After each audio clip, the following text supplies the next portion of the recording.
Hello, friends, new and true. Welcome back to Feeding Your Soul series.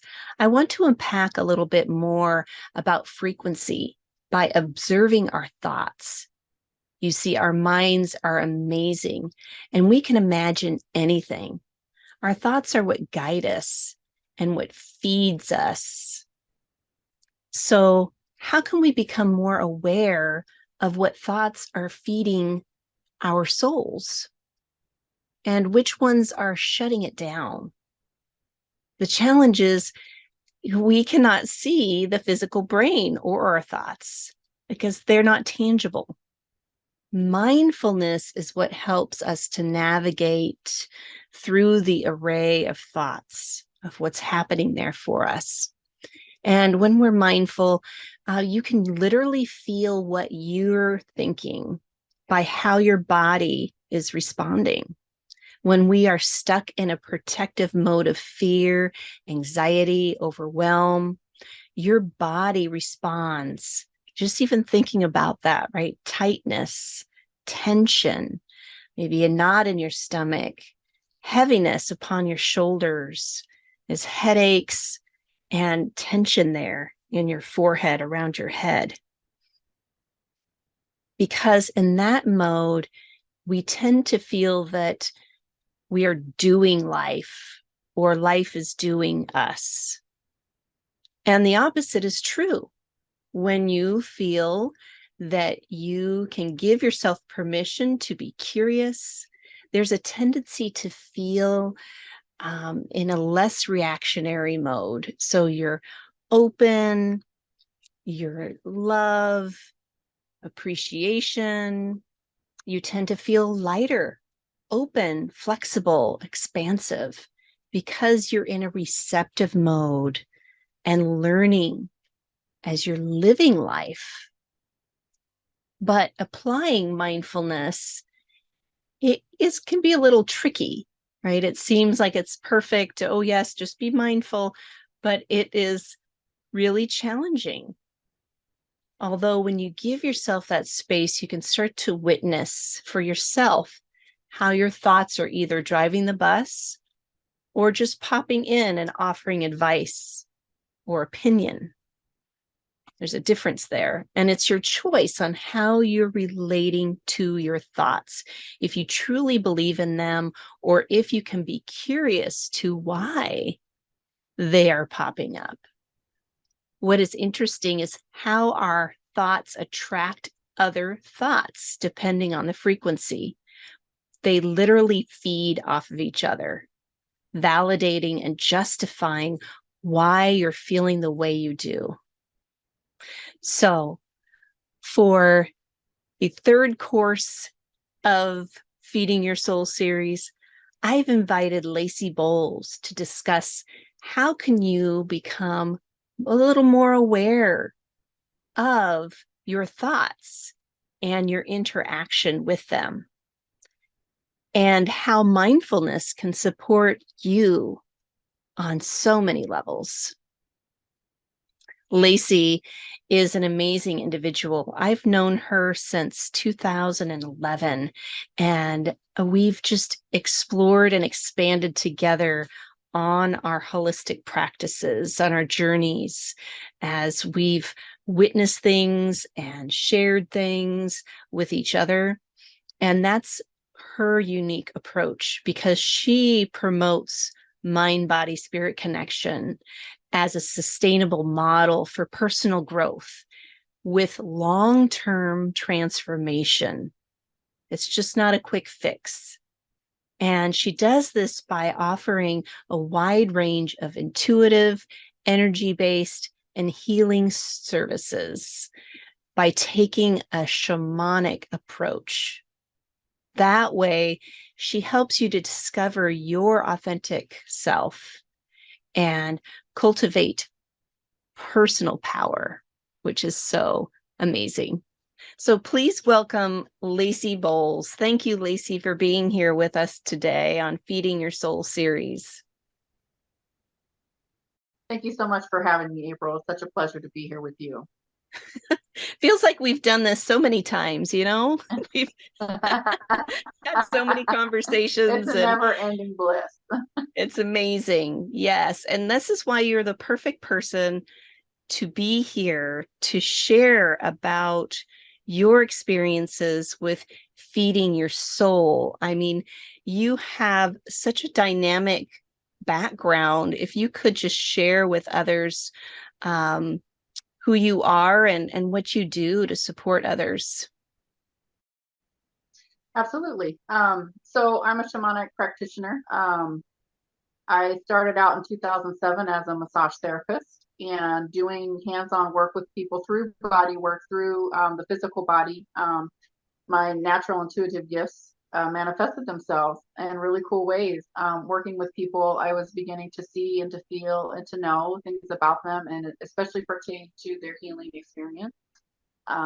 My journey has been about trusting myself and the intuition that comes from doing the work that I do and trusting that I'm here to be in relationship with others. And I love this topic of feeding the soul because it's been such a big part of my experience personally in terms of spiritual feeding, because I actually grew up in a really strict religious background Mm.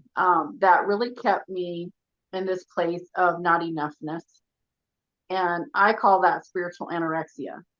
And Oh, there's this sense of we deprive ourselves and sacrifice ourselves in this theme, in this idea that we somehow have to slave away in order to be enough or to be perfect, especially in terms of God's eyes when it comes to religion, or even just to have a sense of belonging or to feel like we're being loved. A large part of my journey has just been about saying, I have a large spiritual appetite. And I don't need to be ashamed about that. I like to think of spirituality as this huge buffet, and that we have full reign over all of it. I'm no longer limited in what I can sample and take part of. There's no right or wrong way mm, for me to move through my experiences in life and ask those really good questions of, does this feed me? How does this feel when I'm in contact with it? What relationship do I want to have with it? Does it have the same intention for me that I have for it? And we can only do that by learning and sampling as to what feeds exactly. our soul. Yes. So shamanism is such a beautiful outlet for me to explore all of these relationships with nature, with people, and see, how does this feed my soul? How am I being filled today? How can I connect to the depth of that well that is me, and not get depleted and not get burned out based on what the Mhm. expectation is? Yes. That expectation that we have. Ugh, you think you're And getting I one thing, and then yes. And the buffet that you talked about, I just saw like somebody being handed a plate of crackers. It's like, here you go. This is it for the rest of your life. yes, These oh, crackers. how And then boring. you're kind of, they're not so bad. Just drink some water with it, you know. And then after a while, it's like, man, these crackers are horrible. And then you start looking off somewhere else. And then, then it's that, oh, I shouldn't go over there because that's not good for me, that type of thing. So, really having that approach of taking little samples, seeing what fits, what feeds your soul, Yes, and how you can, grow from that. absolutely. Yeah. Yeah. So with feeding your soul and having all these different aspects to choose from, I would like to unpack mindfulness a little bit more Mm, and how thoughts really affect what we're feeding off of, and yes. and how our perceptions and our bodies and all of that is affected by the thought. Absolutely. I love that word mindfulness, and I love how much you cover that in the work that you do because it is so important, and it really is that crucial, fundamental beginner level of beginning to increase our awareness and cultivate that awareness so that we can understand our power as an individual and the creator that we really are.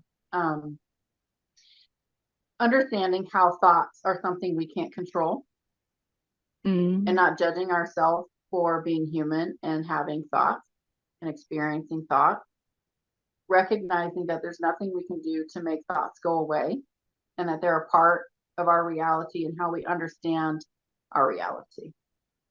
Yes. So first, we're just kind of unpacking the judgment that we would have about ourselves, about our thoughts, and even the self-perception of who we are as our thoughts. Right? Yes. Say that again. So, yeah, the perception of who we think we are based on our thoughts. I find when I'm working with people, affirmations that come through very commonly are, I am not my thoughts. Mm-hmm. I'm the one witnessing my thoughts. Just that understanding. Yes. Here's these thoughts, they're in my reality, and then I get to choose because I'm the one witnessing. That's our most powerful place. Yes. The choice. Yes. The choice is power. Yes. Free will. Yeah. We get to choose. Yes. Yes. And I find that it's, yeah. Oh, no, go ahead. And I find that it's the awareness that we have. We have to be aware first.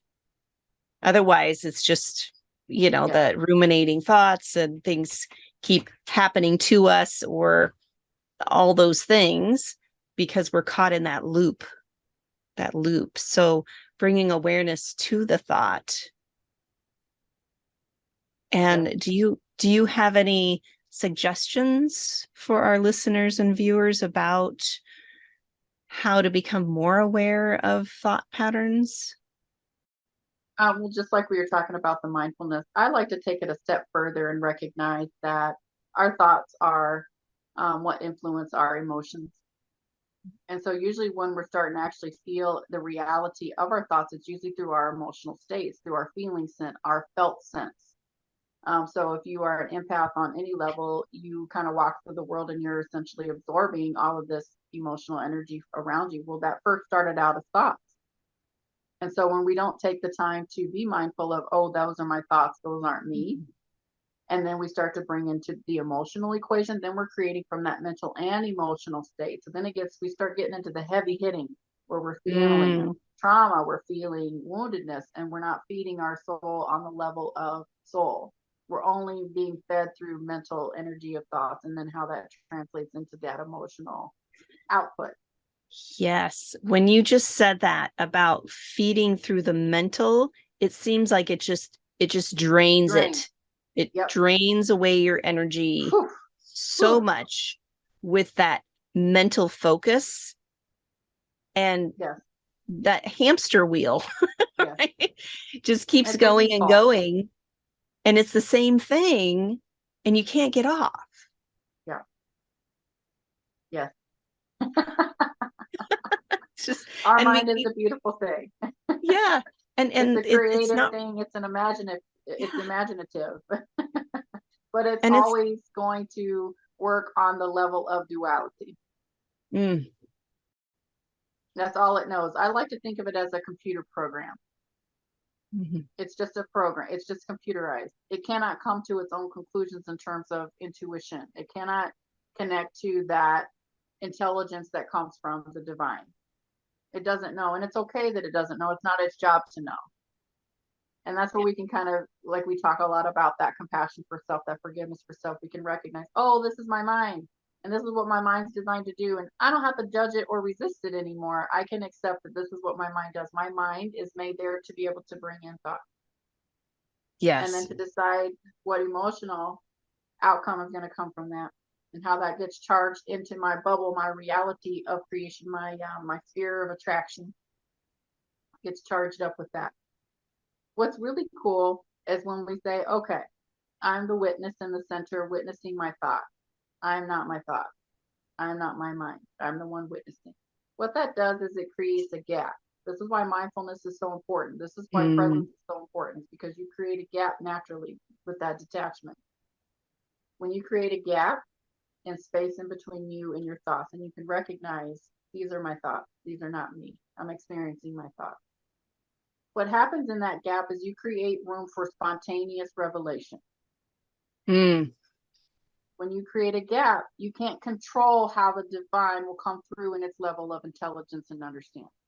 You ever have those ahas that just dawns on you? It's because you're not thinking and focusing on the problem. You're not thinking on the level of duality. When you create a gap, You open up your whole self for that spontaneous direct revelation from source itself that connects to that divine blueprint that's already mapped out inside of you. It's you getting out of your own way. It's Yes. you trusting what's already there underneath it all to shine through. That's what Oh, mindfulness is, and that's what mindfulness does. And it's because it's so simple that it's so powerful. But just because it's simple does not mean that it's easy. that's for sure. Our mind likes to complicate things and it likes to create. And it's okay that it does that, but it's not all that we are. It's not our only expression or experience.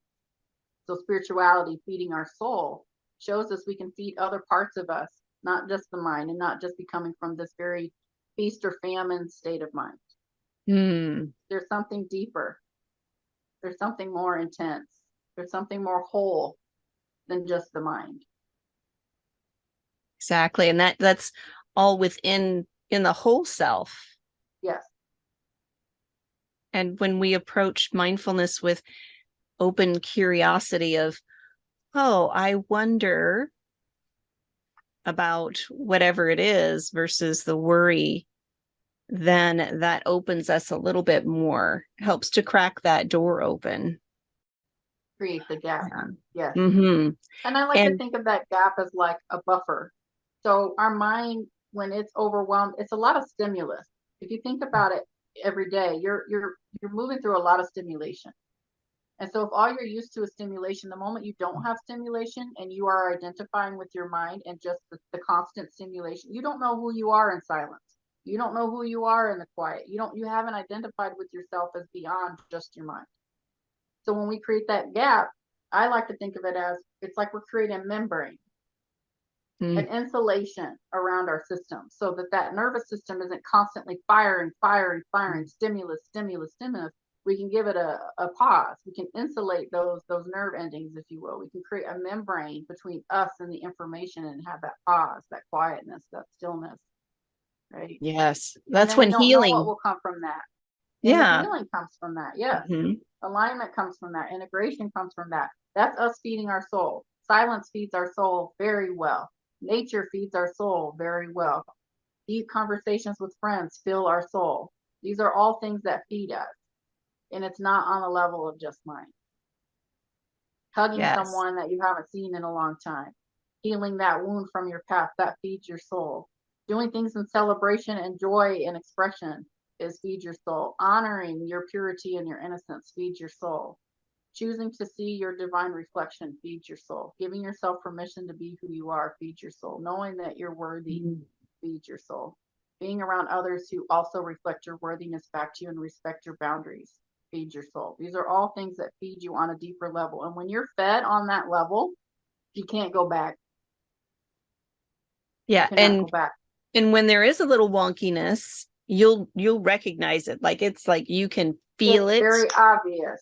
It's very, yes, very obvious. And it's like, oh, okay, this doesn't feel very good. Or then, as you said so perfectly, Lacey, about, just observing the thoughts, then if there's any fears that come up, any fearful thoughts, you'll recognize it. Oh, that's based on fear. You'll catch it even before it turns into the emotion. Yes, because it's a vibrational thing. Yes. And then being observant of it and then say, oh, okay, so my protective guard is up, my mind is on. And so where is that coming from? And then you'll be able to unravel that and figure out where that stemmed from. Yes. And a lot of this is about quality versus quantity. Our mind is very much about just consume. It never exhausts. It's never tired because it doesn't have a body. I like to think of it as a T-Rex. It's just all head and no arm. It's just like it can't touch anything. My gosh, it's just that's running amazing. around like all head and just chewing things up. It's just like arr, arr, arr. I like that mental image because it makes me laugh because we take things so serious. And so much of being fed on a soul is laughing and having fun and making fun of ourselves. So it's quality and quantity. You have to think about what's the quality here? What am I really around? What am I immersed in? What am I feeding myself? Mental, physical, emotional. and it's safe for me to be fed on those deeper levels. I notice there's a big discrepancy in being fed emotionally, and it's a big part of the healing process. Just Mm, being able to hold emotional space. Like I hear so many people talk about emotional intelligence and how that's what they're looking for in a partner. And it really starts with yourself. How do I it feed myself does. emotionally? It's nobody's job to take care of me but me. It's my job to sit with my own emotions. It's my job to tune in and listen to what I need. I can't expect someone else to read my mind and tell me what I need. Right? It's like, it's the question my husband and I ask each other every day. What's for Oh, dinner? What's for dinner?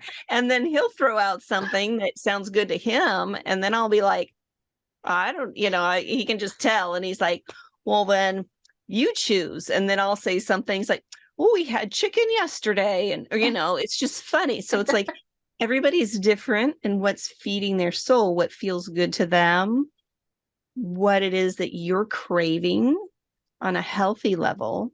And then even when you're noticing certain cravings, even of foods or um, it could experiences. be, yeah, experiences, it could be music, it could be, movies, what have you.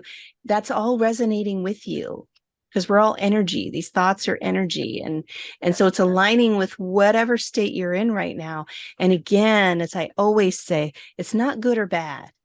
yes. It's you witnessing, oh, I'm feeling very fearful right now or uncertain about a situation. So all of a sudden you're craving munchies, or you're, listening to whatever music that's more adrenaline focused, kind of hard rock music, or, Mm-hmm. hard rap, or whatever that is. Just noticing that, what is this? What is this feeding me? Why is this, I'm wanting this drive, Mm-hmm. this this to stimulate me right now. Yes. As soon as you're consciously aware of what you are feeding on many Mm-hmm. levels, then you can recognize, oh, it's because of that. And then, as you've said in the past that I've worked with you, Lacey, about being able to sit with that, Mm-hmm. sit with it, and witness that part of you. And taking in all your senses is so much about sitting with things. It's recognizing, it's like we have all of these tremendous senses and they're all so powerful and beautiful, but we don't really monopolize how much we have available through our senses, and how it's through our senses that we're also fed on that spiritual level. Like you're talking a lot about like those environmental things like sound, the way things look, the way things feel, the way things taste. But these are also things that are coming in and inputting into our system and intertwining and interfacing with the intelligence that is our body. Mm-hmm. So tuning in and listening to the things that, noticing, okay, when do I feel drained versus when do I feel energetic? What people am I around? What environment am I around where I feel more drained versus more energized?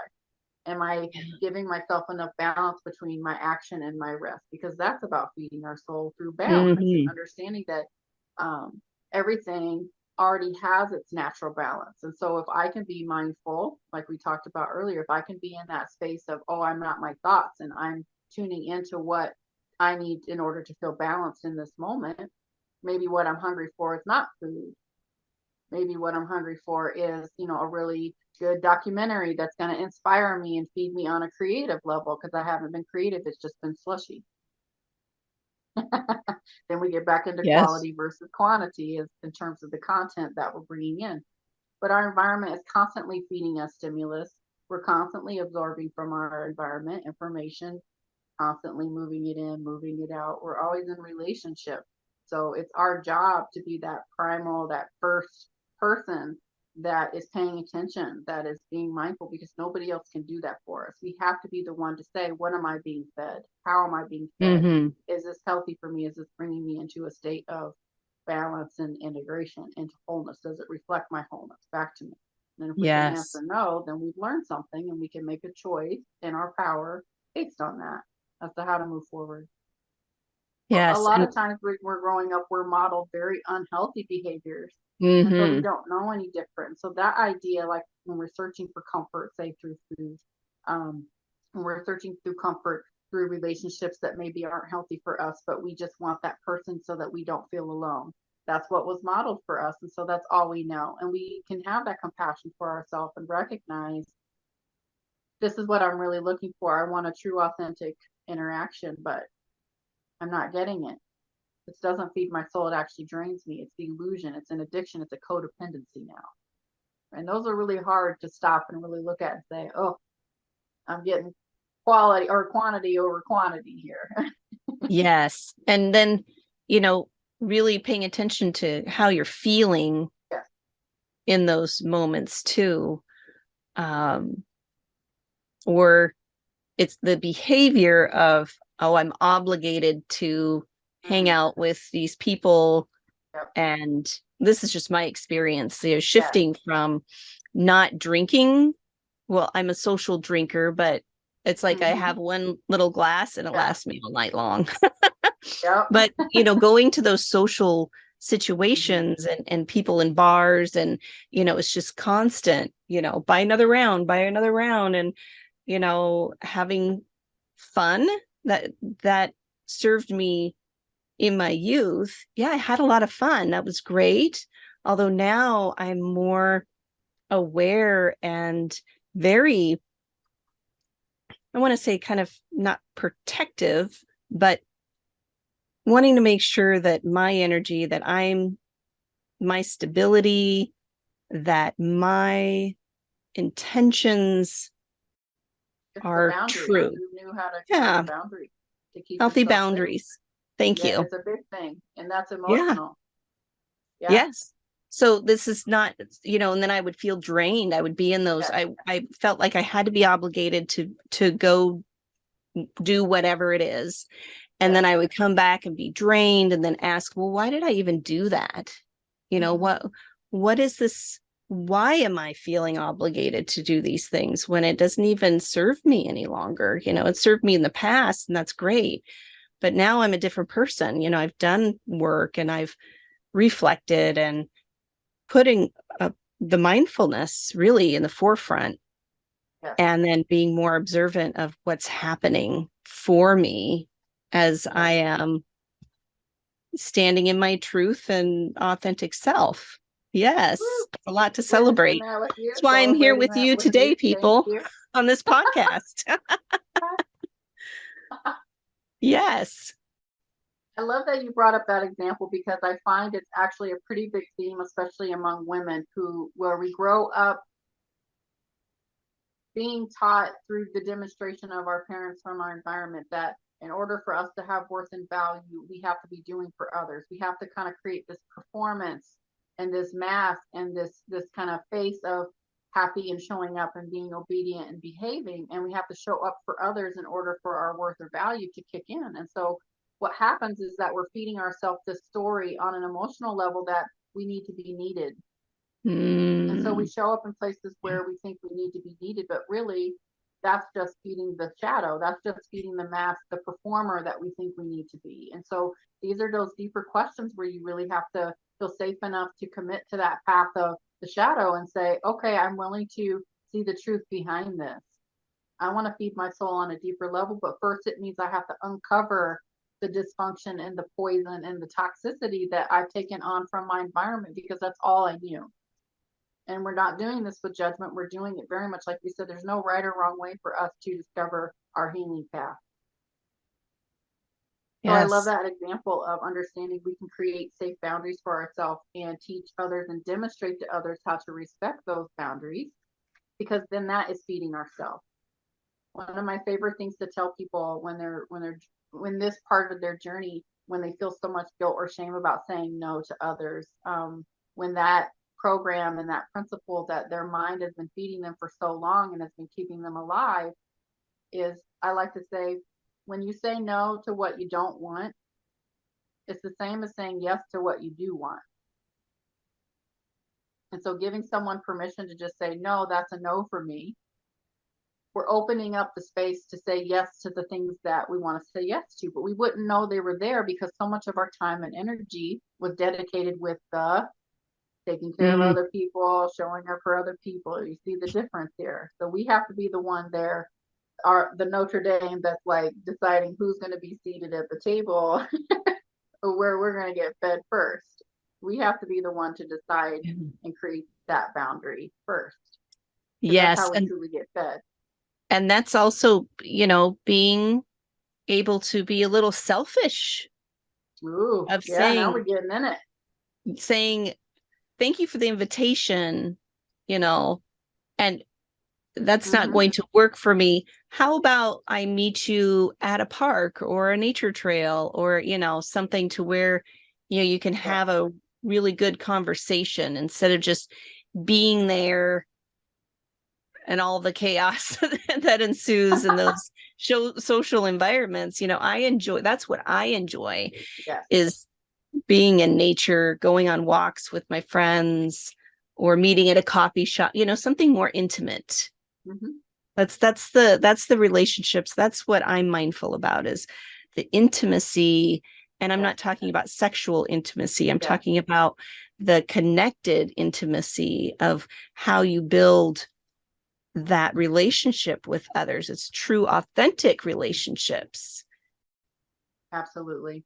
I love that you brought that up, because vulnerability and intimacy do feed our soul. And so that's really what we're looking for, is someone we can feel brave enough to really share that true, authentic self with. And we know the moment that we're in that space with someone and the intimacy that's created from it, because it creates a bond. It's a true connection on the deepest level. And that's really what we're craving. That's what we're looking for. Yeah. It's And true. it takes so much courage to say, I'm going to take this mask off and you're going to see me in my rawness, in my ugliness, in all of it. But choosing to say that that's beautiful. Seeing the beauty in the mess. Yes. It's a very transformational space to be in. Most definitely. It's unconditional love. Yes. Yes. And our soul already knows how to do that.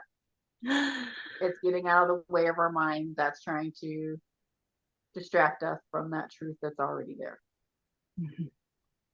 Yeah, so that's why I love the mindfulness aspect of feeding your soul, of just having that awareness and even questioning, how is this serving me and how do I feel afterwards, instead of just taking it for what it is, that, I'm just going to say New Year's, people go out and party and celebrate. That's great. It's just not me anymore, because I'm thinking of all the, it takes 2 days to recuperate. I want to feel good the next day. I want to get up and go for a walk or do whatever I want to do, instead of trying to make amends for something, but that's just me. Absolutely. I'm actually very similar. I'm actually tend to be more introverted as well. And the things that feed me, if it is going to be like a bigger group, it's going to be more like in a teaching style where I'm getting to really talk and discuss on these types of topics, where I feel fed and I feel like I'm able to contribute to that buffet like effect. And so then it doesn't drain me, because other people that I'm around are taking responsibility for their energy. I'm not responsible for them. Otherwise, if I'm helping take responsibility, it's because I'm in a session and they're paying me for that session, which means that the worth value exchange has been agreed upon ahead of time. And that's the difference, is that exchange. Yes. The energy. And speaking of energy, as you talk about the group dynamics, I mean, you can tell who's feeding your soul, and you're not like taking energy from them. Actually, when you connect with people like-minded and you are in that space, it raises the energy of everyone there. And then everybody feels so wonderful and so open. And that's what love is. That's when you're in that space. And then the challenge, though, is when you're out of that environment. So when you leave that space with all those wonderful people, and you're by yourself, although people forget that that is still within you. You still have that. That's resonating in your cells. You can tap right back into that. It's just to be mindful. It's just to be aware of when you're feeling wonky, when it's like, oh, that training or that class or that group gathering was so lovely and wonderful. I can't wait to get back there to experience it again. You don't have to wait. It's that gentle pause. It's that being mindful, and you can just tap right into that and it'll bubble right back up. Absolutely. I love that conversation. And even that topic, it kind of goes back to our codependency topic, where when we recognize that we can be free and independent in who we are, and we take responsibility for that power and the energy that we put into the world, when we're around others who are also taking responsibility and independent, we can become interdependent, which creates that synergy. And it's a very Yes. organic process that feeds itself, and it becomes exponentially strong because that's the nature of how we're designed to operate together. So you know when you're in that space because it's a very organic, sustainable model, Mhm. and you can feel when you're in that synergy. And so you have access to that same level of synergy within yourself. You already are an organic path of that evolution. You can trust that. You can trust that you already are connected to that energy and that power independently. Yes, because you're tapping right back into the collective Yes, consciousness. That's what I call it. yes, I say the stone soup of collective consciousness, because yes, each of us puts our little essence into that yes. stone soup, and then it creates a new collective consciousness, and it just rides that wave. It connects to the other threads that are the same vibration, and that's why it's so easy to get there. Hmm. Absolutely. Beautiful. So, my friend, I have a question for you. Yes. What do you do to feed your soul? Good question. Number one on my list, get enough sleep. Mm. I have to get enough sleep every night. That's always been a priority for me. My sleep time is very, very important for my overall function. And I've learned this about myself growing up in a church where we literally had to go to church basically every day. I didn't get the rest that I needed. And so a big part of me loving myself and mothering myself and taking care of myself is saying, I have the time that I need and require for rest. Then I can be at my best. The other thing I like to do is creative projects. I'm a very hands-on person, so I love to do, especially collage is one of my favorite things to do in terms of art. I've You done are full a collage. master. It's just incredible, people. I don't know uh, if you have a card handy that you can oh, show on the video. I'll pull one for us. Let me grab it. Okay, this is the Thank you. card I pulled for today. Kind of getting close. There we So as go. you can see, Yes. there's black and white stone steps on the bottom.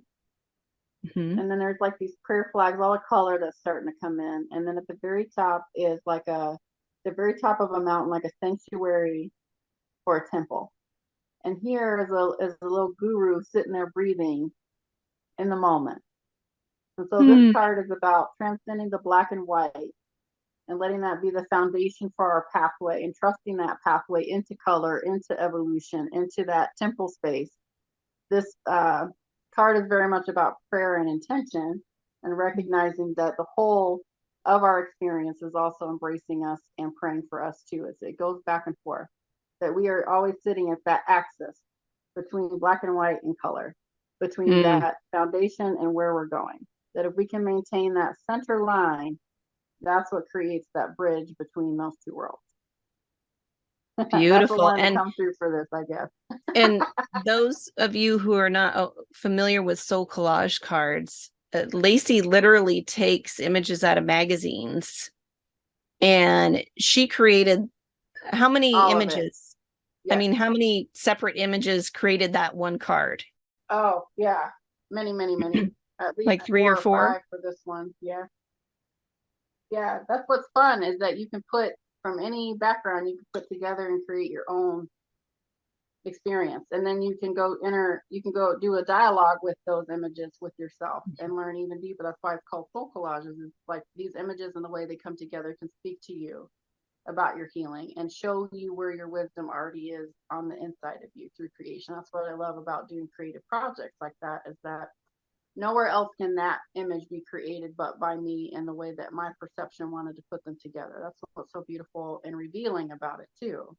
Yes. It's because you were right where you were at in that Yes, moment in time, yes, and just being open to just yep. be It's an attracted to intuitive the different process. images. Yes. Yes. And it Well, and I creates that love images because process. they're symbols, or those symbols, Yes. the color, the texture, the shape, all of those things speak to us on a soul level. All of those feed our soul. Ah, Colors, images, textures. I That's what I love about absolutely art. love those soul collage cards. And Thank you for bringing that up. you teach classes about those, don't you?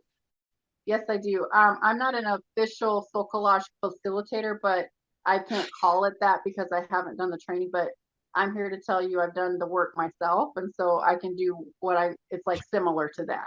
So, Mm-hmm.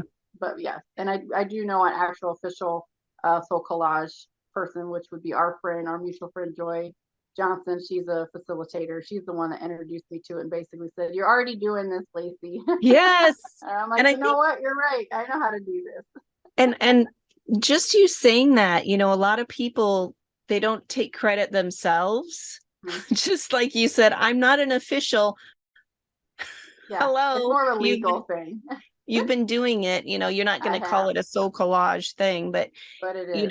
you're doing the essence of it. Yes, It's coming yes, through you. You're creating and sharing, which is so important. hmm, um so you utilizing those cards and reflecting also helps, to be mindful, to bring back yes, to that state of when you did create it. And then it's kind of like, it reminds me of layers. Like you might see it one way one mm-hmm, day, and then yep, you'll come back to it in a month. And it's like, oh, I didn't even realize the shadow over here, and then it reflects on something else. So that's what I love yes, about them. too. Those are experiences that feed my soul. Journaling, creating, just anything where I can really dive in and kind of see, like we talk about that inner landscape. I just love doing that work, and I love doing it with others. Hmm. Yes, you're That so feeds my amazing soul. at. Teaching others feeds my soul Yeah. too. Yeah. And what I love about you, Lacey, is that you are a true witness for others as you do your work. And you are there willing to walk with an individual, even in a darkest path. Um, you help to hold space and allow them to see it for themselves. And that's where the deep healing, that's where feeding your soul and really connecting back to yourself comes from.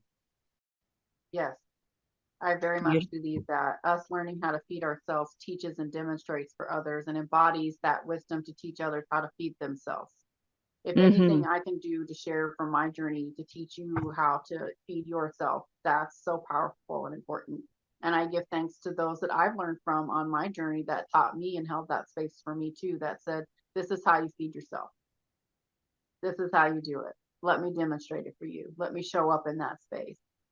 These teachers, Hmm. these leaders who are brave enough to be vulnerable and be intimate and to share those deeper, unsavory things.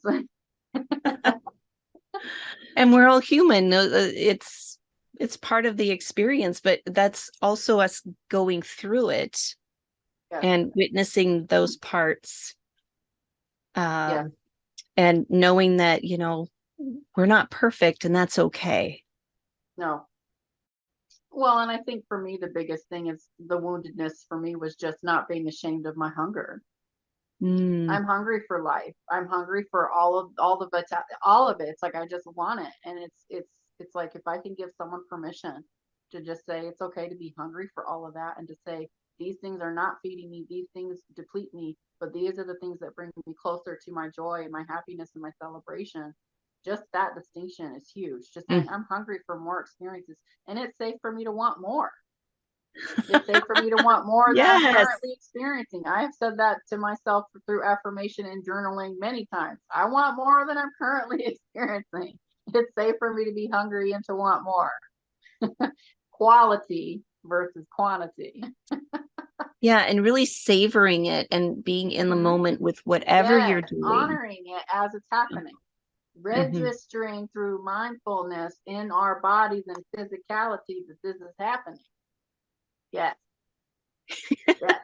I love That's that. for the intimacy. Registering, right? Just being with it, right? Because it starts the thoughts and things, and then, down into your body, your heart, your soul, your all the energy, really savoring it, honoring it. The Just juiciness of it. I love mhm. that. I love thinking about like a fruit, how it's created through sunshine and rain, and nature gave that to us, and it's so juicy, and we get to just sample it. Yeah. And as you said, juicy, it reminds me of, I just saw a watermelon pop into my Oh, mind. So it's like there's that rind on the watermelon. You can't even see the juiciness inside. It's kind of hard, right? yeah, all on the You gotta, inside. yeah, you gotta have a knife to cut into it.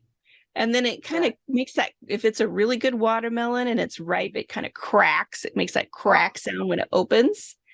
And then you see the glistening and the juiciness. Yeah, there's some seeds in there. At least there used to be. Now they have seedless watermelons. But you can spit them out. I love that. We're all watermelons yes. waiting to be cracked open and admired and savored. Absolutely. That Right. that that fruit wants us to eat it as much as we want to eat it. It goes both ways. It's always Yes, two-way street, a two-way door. exactly. Well, for those of you who are interested in connecting with Lacey, what is your contact information so you can open the door for them to explore more with you? Good question. So you can email me. My business name is Changing Woman Retreats, and that would be at yahoo.com. And I also have a Facebook page with the Changing Woman Retreats, and let's see, Instagram as well, Changing Woman Retreats. So if you want to see what I'm doing, what classes I have a website as well. That would be www.changingwomanretreats. And there you have it.com. Perfect. Wonderful. Well, thank you for offering a little buffet of morsels for us today and feeding our souls. And I look forward to having you back again. Absolutely. Thank you so much. Appreciate it. Feeding all of you love and joy and excitement for this new year. Thank you for being here. Thank you for being who Thank you you. are. Thank you, Lacey, for sharing yourself with us. And until next time, be well, my friends.